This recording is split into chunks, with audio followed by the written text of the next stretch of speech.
Assalamualaikum warahmatullahi wabarakatuh. Alhamdulillahi rabbil alamin. Wa bihi nasta'in ala umuri dunya waddin. Asyhadu an la ilaha illallah wahdahu la syarika lah. Wa asyhadu anna Muhammadan 'abduhu wa rasuluh. Sallallahu alaihi wasallam la nabiyya ba'd. Subhanaka la ilma lana illa ma 'allamtana innaka antal alimul hakim. Rabbi shrah li sadri wa yassir li amri wahlul 'uqdatam min lisani yafqahu qawli. Bapak dan juga ibu para orang tua kami, jemaah salat waktu subuh bagi beriman dengan memuliakan Allah. Mari kita bersyukur kehadiran Allah Subhanahu wa taala. Bersyukur dengan alhamdulillahi rabbil alamin. Dengan izinnya pada subuh Ramadan yang kelima, yang masih diberikan oleh Allah kesehatan, yang masih diberikan oleh Allah kesempatan untuk melaksanakan sholat waktu dan sholat sunnah tarawih di bulan Ramadan secara berjamaah. Mudah-mudahan kita semua termasuk hamba-hamba Allah yang akan mendapatkan ampunan-Nya. Bersalawat kepada Nabi Muhammad sallallahu alaihi wasallam. Allahumma shalli ala sayyidina Muhammad wa ala ali sayyidina Muhammad. Assalamu alaikum ya Rasulullah. Mari kita mulai kajian subuh kita ini dengan membaca bismillah. Bismillahirrahmanirrahim. Bapak Ibu orang tua kami, Allah Subhanahu wa taala, kajian subuh kita tentang salah satu penyakit hati. Apa contohnya? Hasad atau hasad itu artinya iri. Kalau dengki di atas ini. Baik, sebelum kita membahas secara detail, kita akan tahu siapa yang pertama kali yang memiliki penyakit hasad ini. Kalau kita lihat proses penciptaan antara langit dan bumi, mana yang lebih dahulu Allah ciptakan? Langit atau bumi? Langit. A'udzubillahi minasyaitonir rajim. Allahul ladzi khalaqas samawati wal ardh. Allah yang menciptakan langit dan bumi. Wa ma bainahuma, apa yang ada di antara langit dan apa yang ada di antara bumi. Di antara manusia dengan jin, siapa yang pertama kali Allah ciptakan?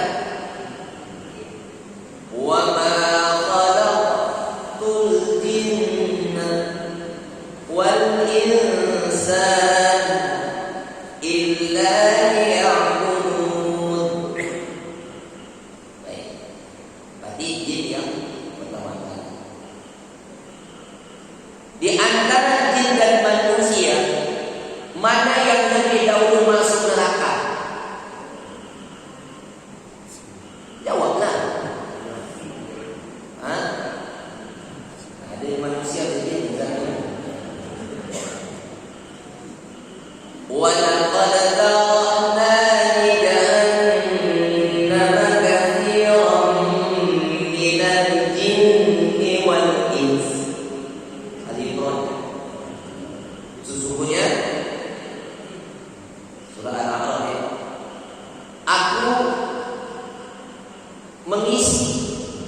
isi neraka jahanam itu katsir minal jin, banyak dari golongan jin wal ins. Nah, maka dari itu antara jin dan manusia, jin yang pertama kali diciptakan. Antara jin dan manusia yang masuk neraka nanti adalah jin. Antara langit dan bumi, siapa yang pertama Allah ciptakan? Langit. Dan siapa yang pertama kali menempati bumi? Hah? Jin. Kok bisa jin, Ustaz? Nah, kan begitu. Nah, Bapak Ibu orang tua kami yang dimuliakan Allah Subhanahu wa taala. Ketika Allah mau menciptakan Adam, surat Al-Baqarah ayat 30. Bismillahirrahmanirrahim. Wa in qulna lil malaikati inni ja'ilun fil ardi khalifah. Hai malaikat, aku ingin menciptakan manusia di bumi khalifah, sebagai khalifah. Khalifah itu bukan pemimpin, Bapak Ibu. Artinya bergenerasi, beranak pinak, berkembang biak, estafet dari satu ke satu itu namanya khalifah. Ketika Allah katakan kepada malaikat, apa jawaban malaikat? Ataj'alu fiha man yufsidu fiha wa yasfiku dima. Untuk apa ya Allah Engkau ciptakan manusia di bumi yang akan merusak, yang akan bertengkar, berkelahi, bertumpah darah? Kenapa malaikat berani ngomong seperti itu, Bapak Ibu? Belajar dari pengalaman pertama ya Allah, jin yang ketika diletakkan di bumi merusak. Karena kebanyakan jin itu merusak. Maka dalam jin itu ada jin yang mukmin, ada jin yang kafir. Yang kafir ini yang lebih banyak merusaknya. Maka dengan ada pengalaman yang pertama kali itu, tak usah lagi ya Allah, wa nahnu nusabbihu bihamdik. Cukup kami saja ya Allah yang memuji. Cukup kami saja ya Allah, tak usah lagi, kan begitu. Maka dari itu Bapak Ibu orang tua kami yang dimuliakan Allah Subhanahu wa taala, apa jawab Allah? Inni a'lamu ma la ta'lamun. Aku lebih mengetahui daripada wahai malaikat apa yang tidak kalian ketahui. Jadi karena jin ini rusak, dibasmi, maka dari itu Bapak Ibu, ketika Allah ingin menciptakan Adam, di dalam surat Al-Hijr, kalau tidak salah ayat ke-67, wa qulna lil malaikati inni khaliqun basharan min salsalin min hama'in mathnun. Aku ingin menciptakan manusia dari saripati tanah yang berasal dari lumpur yang hitam, yang lalu diberi bentuk. Ketika Allah mau menciptakan Nabi Adam dari tanah, saripati tanah yang berasal lumpur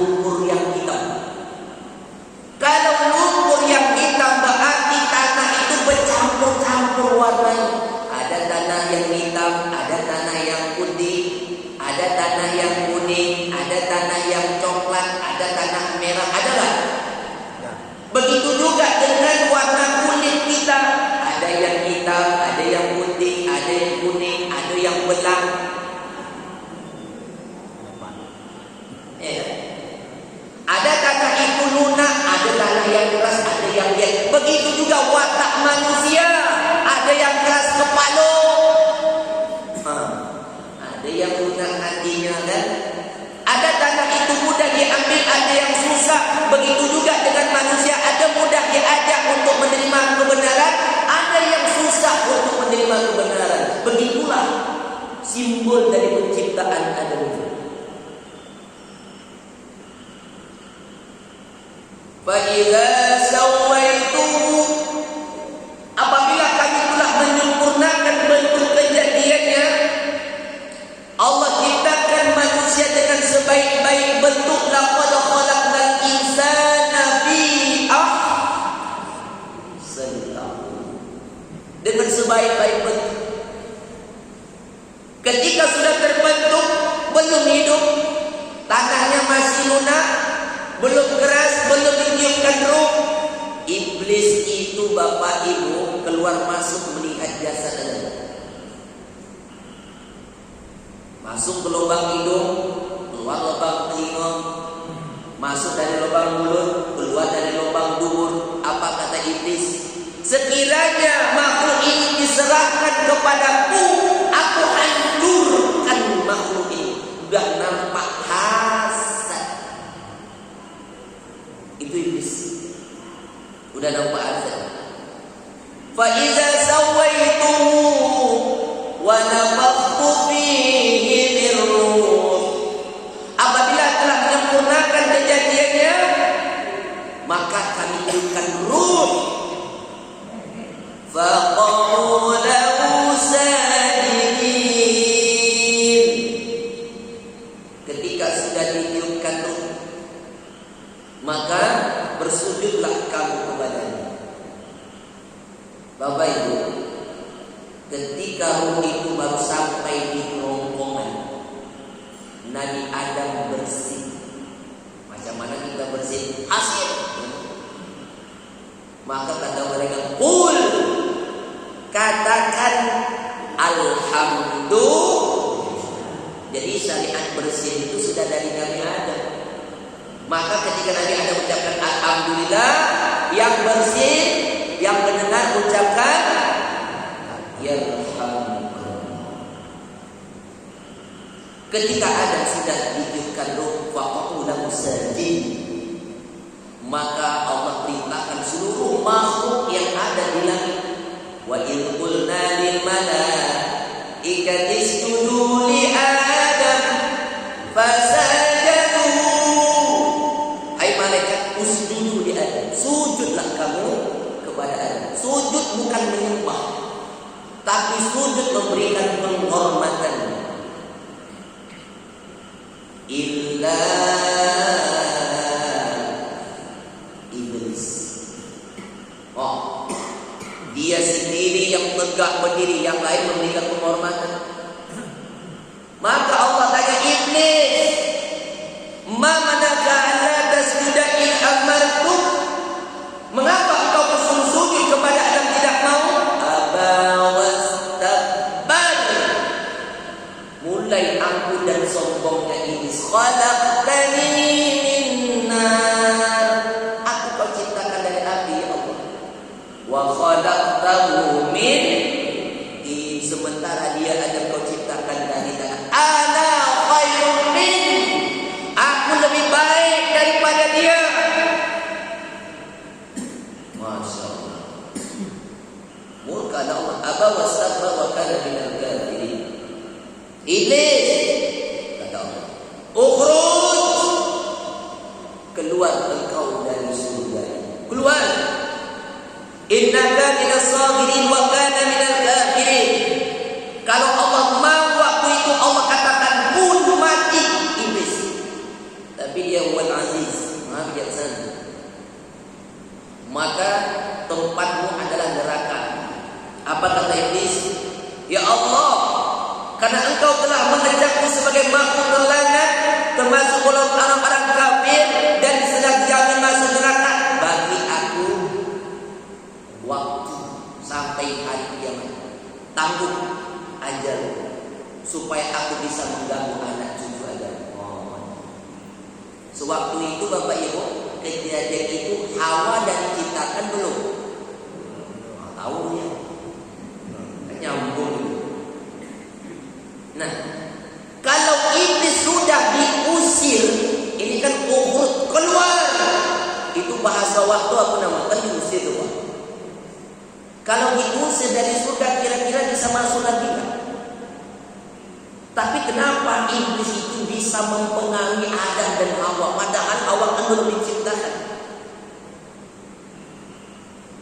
Bapak Ibu, ketika Adam berada di surga dan menikmati semua indahnya surga, dia melihat semua binatang-binatang surga itu berpasang-pasangan.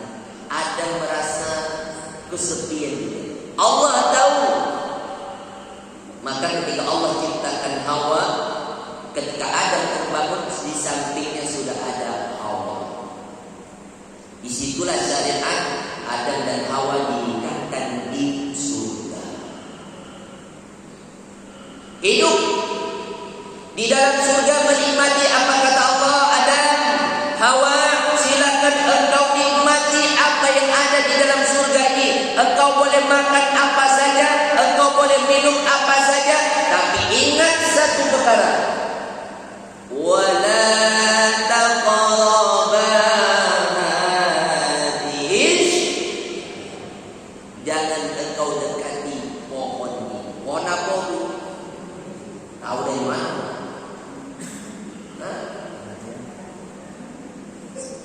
Dari Al-Quran lah, surat Toha, surat yang sekitar berapa persen? 50-an ya. Cuma itu saja. Nah Bapak Ibu, iblis ini tidak akan putus asa, berusaha dia bagaimana bisa mengganggu Adam, tapi dia tidak bisa masuk.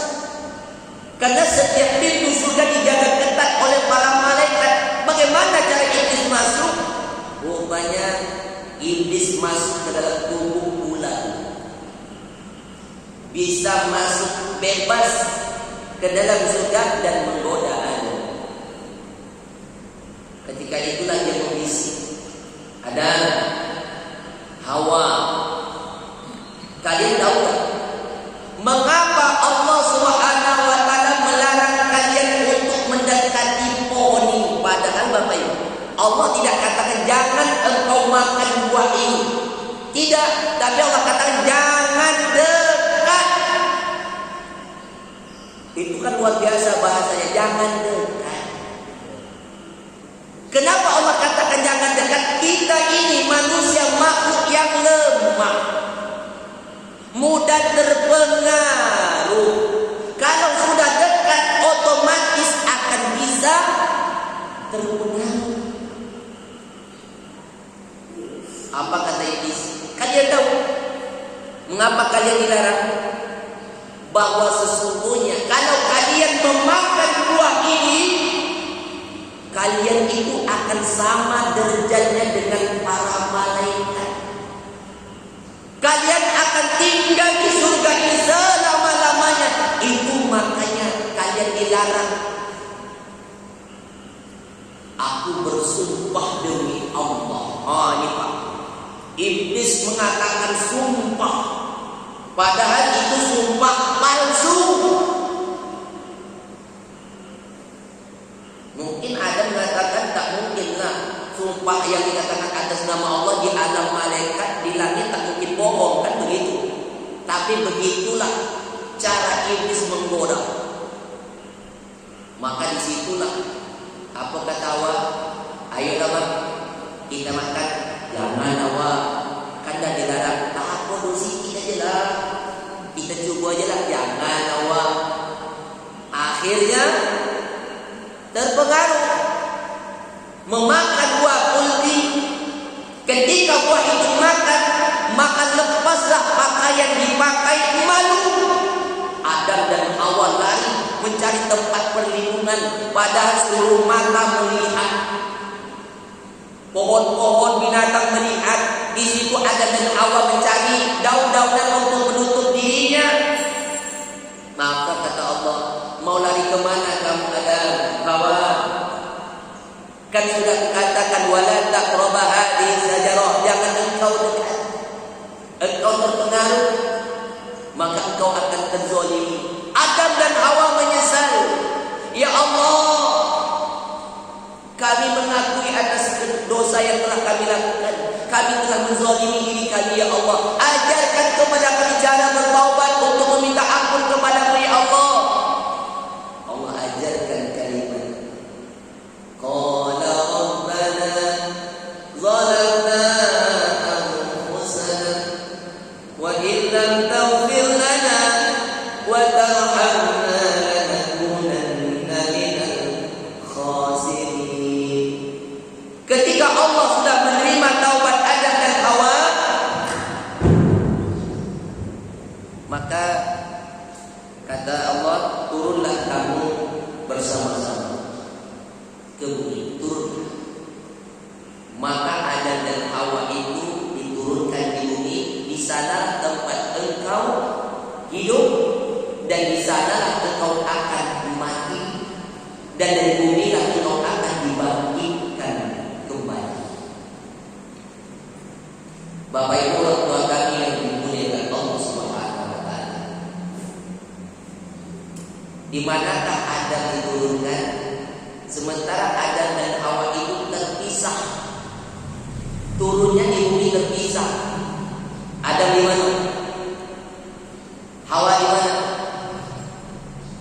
Adam diturunkan di India. Sementara Hawa di mana? Di Jeddah. Jadi bahasa Arab itu Jeddah itu nenek. Jaddatun nenek. Jaddun kakek. Jadi Jeddah itu nenek, tempat turunnya nenek moyang kita Hawa. Sekarang kuburannya pun di Jeddah.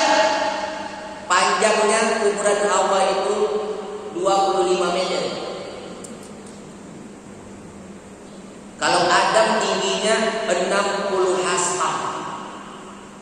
Berapa meter? Satu hasta itu setengah meter. Kalau 60 hasta 30 meter. Lebar Adam 7 hasta. Berapa meter? 3,5. Lebarnya 3,5. Tingginya 30 meter. Wow. Tinggi awak 4 meter. Terpisah. Cukup lama Adam dan Hawa terpisah. Ada yang mengatakan sampai 40 hari, ada yang mengatakan sampai 40 tahun, ada yang mengatakan 350 tahun. Akhirnya berjumpa mereka. Di mana? Jabal Rahmah, Arafah. Disitulah pertemuan dan Adam kembali. Jabal Gunung Rahmah, kasih sayang mulai terwujud kembali setelah sekian lama terpisah. Bukan lagu Romai, sekian lama. Akhirnya Adam dan Hawa mulai berkembang biak keturunan-keturunan Adam dan Hawa. Kalau Bapak Ibu tahu berapa orang anak Adam? Hah? Berapa Pak? Sebut aja kan? 2. Hah? Berapa Pak? 2. Laki-laki dan perempuan. Laki-laki dan perempuan cuma 2. Apa-apa? Hah? 41. Tahu dari mana itu 41? Hawa itu melahirkan sebanyak 20 kali, masing-masing kembar. Tapi ada satu yang tunggal. Apakah memang 20 kali melahirkan itu ada satu yang tunggal? Kalau satu yang tunggal berapa jumlahnya? 39. Kalau memang 21 kali betul 41. Wallahu a'lam. Tapi kok ada lain tunggal Pak Ustaz? Nanti kita jelaskan episode yang berikutnya. Maka dari itu Bapak Ibu orang tua kami yang dimuliakan Allah Subhanahu wa taala, anak-anak Adam yang sudah mulai remaja, ini yang kita tahu cuma masalah habis Habil dan Qabil. Habil diserahkan untuk mengelola bagian peternakan hewan-hewan ternak, sementara Qabil bagian pertanian perkebunan. Ketika anak-anak Adam ini sudah mulai dewasa, Adam ingin memperbanyak lagi keturunannya, maka Allah perintahkan nikahkan anakku Adam. Yang layak menikah waktu itu adalah Habil dan Qabil. Nikahkan anakmu secara silang. Habil punya kembaran perempuan, Qabil pun punya kembaran perempuan. Siapa nama kembaran si Qabil? Hah? Siapa nama kembaran si Qabil? Ikrimah, yang berparas cantik rupawan. Sementara kembaran Habil, siapa namanya? Labuda, yang kurang menarik. Ketika perintah nikah silang itu Allah perintahkan kepada Adam, tapi Qabil menolak. Kalaulah Habil menikah dengan kembaran si Qabil Ikrimah, kembaran si Habil Labuda nikah dengan Qabil secara siap, Qabil tak terima. Apa kata si Qabil? Aku tak mau ayah. Mengapa tak mau? Labuda itu tak cantik. Aku mau menikah dengan kembaranku saja, tapi ini perintah Allah. Pokoknya aku tak mau. Anak kalau tak mau kan tak mau pokoknya. Dari dulu sampai sekarang orang sudah tertarik dengan yang cantik. Maka sesuai dengan hadis Nabi, tunkahul mar'atu li arba'. Nikahilah wanita itu empat, li jamaliha, karena kecantikannya, wa lihasabiha, karena keturunannya, walidi walimaliha, karena harta, walidiha, karena harta. Jadi dari dulu orang sudah teman yang cantik, tapi ini perintah Allah. Pokoknya aku tak mau. Bagaimana cara solusinya lagi? Maka Allah perintahkan Adam, suruhlah anakmu berkorban. Disitulah kita nanti melihat siapakah anak-anakmu yang bertakwa, yang taat kepadaku, kata Allah. Maka Allah perintahkan Habil, Qabil, anakku. Allah perintahkan kalian untuk melaksanakan kurban. Silakan nak, Habil, engkau persembahkan hewan-hewan ternak untuk Allah yang terbaik. Qabil, engkau persembahkan untuk Allah buah-buahan yang terbaik. Masing-masing letakkan di sini begini. Maka Habil karena tahu perintah Allah, dia ambillah seekor kibas yang besar, yang gemuk, yang sehat. Sementara Qabil, dia ambil buah-buahan yang rusak-rusak, yang sudah busuk, diletakkan sama-sama di atas bukit. Maka saksikanlah, siapa di antara anakmu yang bertakwa, maka kurbannya akan diterima. Dan disitulah Allah mengirim halilintar. Maka yang sambar petir, maka kambingnya si Habil lah yang diambil, diterima. Akhirnya kambing Habil itu Bapak Ibu disimpan di surga. Nanti ada masanya kambing itu akan dikeluarkan kembali ketika terjadi peristiwa kisah Nabi Ismail. Aku pun dah Isa. Ketika Ibrahim mau menyembelih anaknya Ismail, Allah ganti dengan kibas. Kibas itu yang Allah simpan di surga. Kan tahu ceritanya dia. Maka dari itu Bapak Ibu orang tua kami yang dimuliakan Allah Subhanahu wa taala, ketika kami Habil diterima oleh Allah Subhanahu wa taala, Kenapa? Apabila kurbannya diterima oleh Allah, maka dia harus rela dengan keputusan Allah. Berarti Habil akan menikah dengan Ikrimah. Yang kalah akan siap menerima apapun keputusan yang kalah. Tapi Qabil tak terima. Menambah pula kata-kata ancaman. Apa kata si Qabil? Kalau engkau tetap menikahi Ikrimah, aku bunuh engkau. Ini Bapak Ibu. Sudahlah pertama hasad. Ya tak? Sudah hasad, mulai pula dengki. Hasad tadi ini.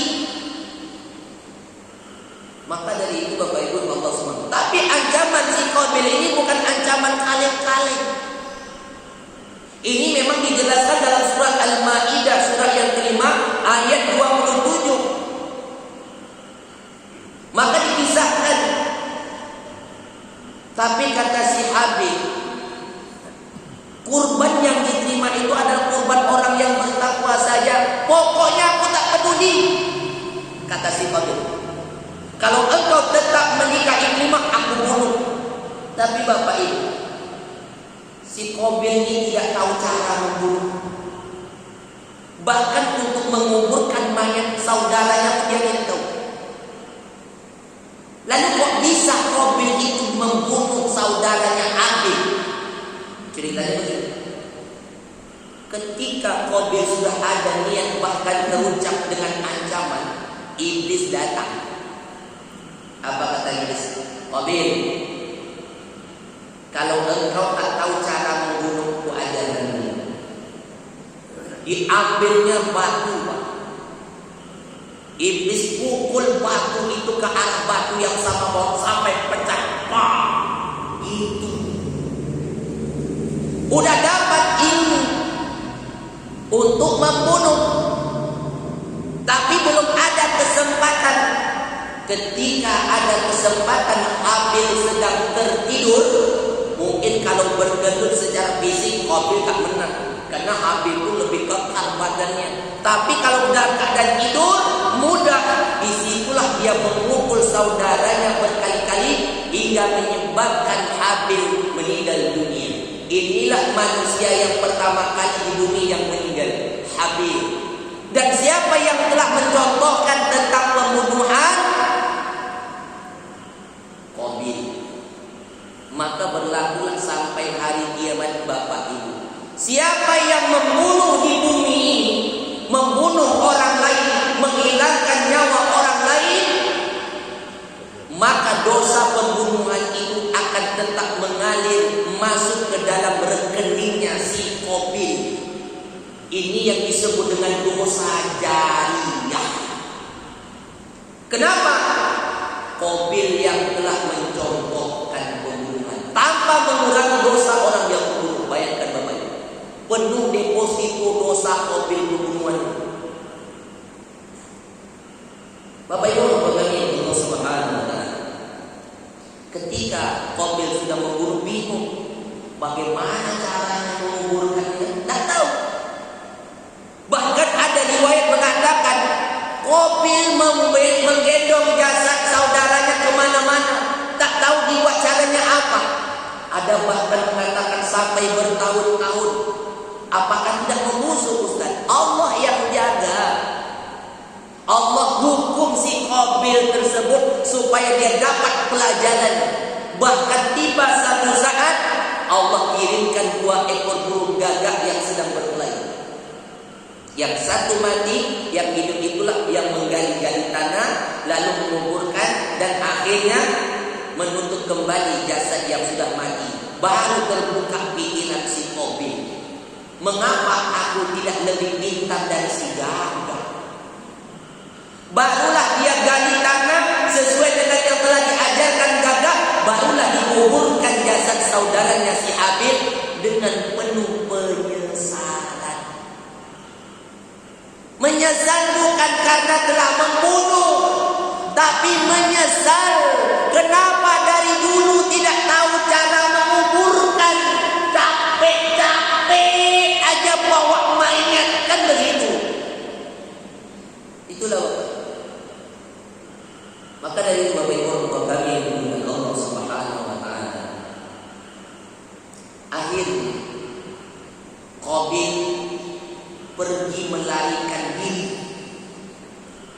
bersama iktimah, jauh dari Adam.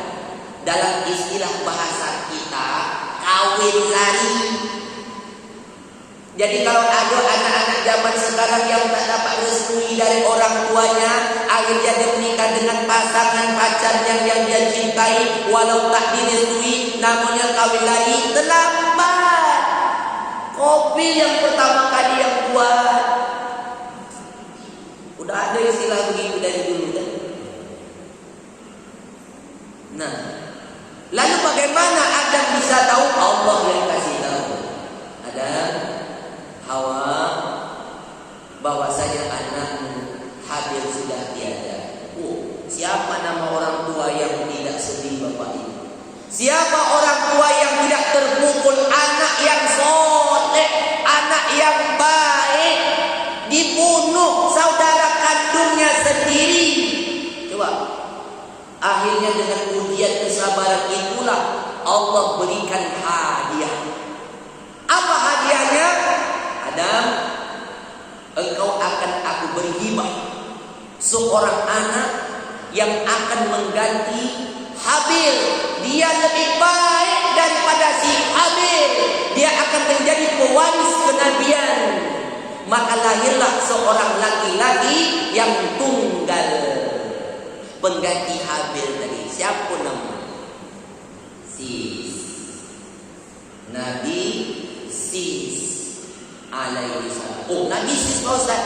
Ustaz jangan macam-macam Ustaz. Nabi cuma 25. Nabi Sis tak masuk dalam kategori. Bapak Ibu, Nabi itu ada sekitar 124.000. Sementara Rasul 315. Yang ada itu cuma, yang harus kita ketahui cuma 25. Untuk mengkisahkan 25 aja dah pening, apalagi lagi 120.000. Nah, maka lahirlah anak Adam namanya Sis. Disinilah Bapak Ibu, Nabi Sis ini diberikan berupa lembaran-lembaran wahyu atau yang disebut dengan sahifah atau suhuf, 50 lembaran-lembaran wahyu. Disitulah diajarkan tentang bagaimana mentauhidkan Allah, cara beribadah kepada Allah, cara berakhlak mulia, cara beramalah, diajarkan di sini. Nah, maka dari itu Bapak Ibu, pesan Nabi Adam kepada Sis, wahai Sis, aku wasiatkan kepadamu. Yang pertama, kata Adam, engkau jangan terlalu mengikutkan keinginan istrimu. Contohlah aku, gara-gara mengikuti keinginan Hawa, akhirnya aku diturunkan dari surga, ya kan? Maka istri itu bisa menjadi kunci rumah tangga Bapak Ibu. Gara-gara istri, suami korupsi, ada tak? Apa kata istri? Adam, ayolah, kan gitu kan? Maka kalau ada sekarang, bang, abang ini dah lama diangkat dari PNS, mobil pun tak bisa beli. Tengok kawan abang, 1 bulan diangkat dah beli mobil. Malu bang, malu. Akhirnya korupsilah suami. Inilah Bapak Ibu penyakit. Kalau kita datang ke dokter, dokter ya hati saya sakit. Kenapa? Setiap nampak orang beli mobil sakit. Itu namanya hasad. Ya enggak? Maka Rasulullah katakan, iyyakum wal hasad, jauhilah hasad. Wa innal hasada ya'kulul hasanat. Sesungguhnya hasad itu bisa memakan amal kebaikan. Kama ta'kulun narul hatab. Sebagaimana bara api memakan ranting-ranting. Kita sholat, puasa, zakat, haji, baca Quran, mengumpulkan amal kebaikan seperti mengumpul ranting-ranting. Apabila ada hasad, maka siap-siap amal itu akan terbakar jadi debu. Coba. Maka pesan yang kedua, jauhilah qabil, karena dia penyakit hasad dan dengki. Dengki tingkatannya apa lagi? SMS. Apa Aku SMS, senang melihat orang susah, susah melihat orang senang. Jadi ketika dapat berita gembira, sakit. Tapi ketika dapat orang susah, senang. Inilah penyakit dengki. Maka dari itu Bapak Ibu orang tua kami yang dimuliakan Allah Subhanahu wa taala. Jadi kalau adalah orang-orang sekarang dengar kabar kawannya dapat nikmat, Bu, apa? Teman ibu itu baru beli mobil, Bu. Apa? Jangan-jangan kredit, tidak, Bu, cash. Apa? Dari mana dia dapat duit sebanyak itu kan? Saya tak yakin. Tapi bukan hanya itu aja, Bu. Dia bangun rumah 2 tingkat, Bu, baru. Apa?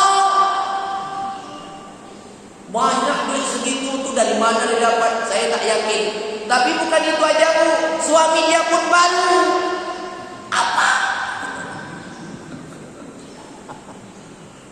Itu namanya sakit kalau orang dapat nikmat.